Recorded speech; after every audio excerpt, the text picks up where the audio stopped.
So what if I told you that the Juliana Theory owes its existence largely to Limp Bizkit?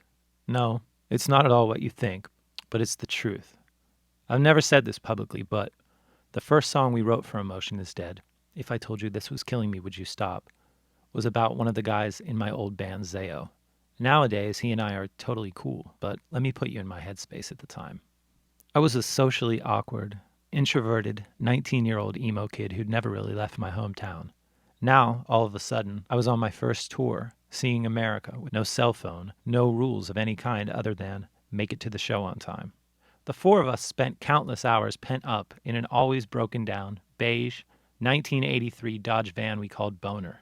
The van's brakes and steering barely functioned, and a hole in the floor right in front of my seat pumped exhaust into the vehicle. So I was always a tiny bit high from gas fumes and a tiny bit sick from nausea.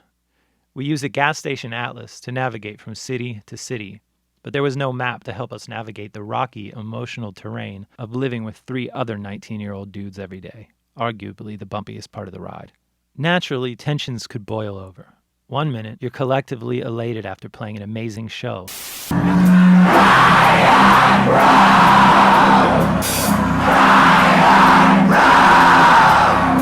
And the next, you're gathered in a middle-of-nowhere Denny's parking lot with less than $20 in your chain wallet. All of our belongings, including any hope of making it to the next show, are packed into the van that we all just pushed 2 miles down the interstate, and we're definitely not making it to the show tonight. Let's rewind to a few hours earlier. My bandmate insists on playing the new Limp Bizkit CD, again, for the third time that day. So I begged him to instead play Building by Sensefield, or Jimmy Eat World's Static Prevails, or anything else. I hated that Limp Bizkit record, and I'm pretty sure I wanted to break stuff as I watched the CD slip back into the player. When the sound of Fred Durst's voice pierced through our ever-cracking speakers again, the only thing rollin' were my eyes.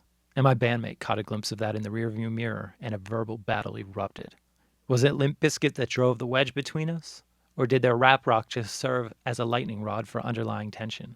You know, I can't say for sure, but things were not the same for me in Zayo after that. In the weeks that followed, a lot of hurtful things were said. I overheard that same bandmate gathered with a group of fans after a show, talking about me, and the things he said, they really hurt. Eventually, this tension got so bad that I chose to quit the band and make the Juliana Theory my number one priority. Who's to blame for the escalation? I can't say for certain with all the he says, she says bullshit. But when you're in an unfamiliar place physically and emotionally, I guess inter-bandmate spats feel a lot more substantial than they really are, especially to an introverted emo kid who fought with words, not fists. Watch your mouth. Hold your tongue. Some things are better left unsaid. And thanks, Limp Bizkit.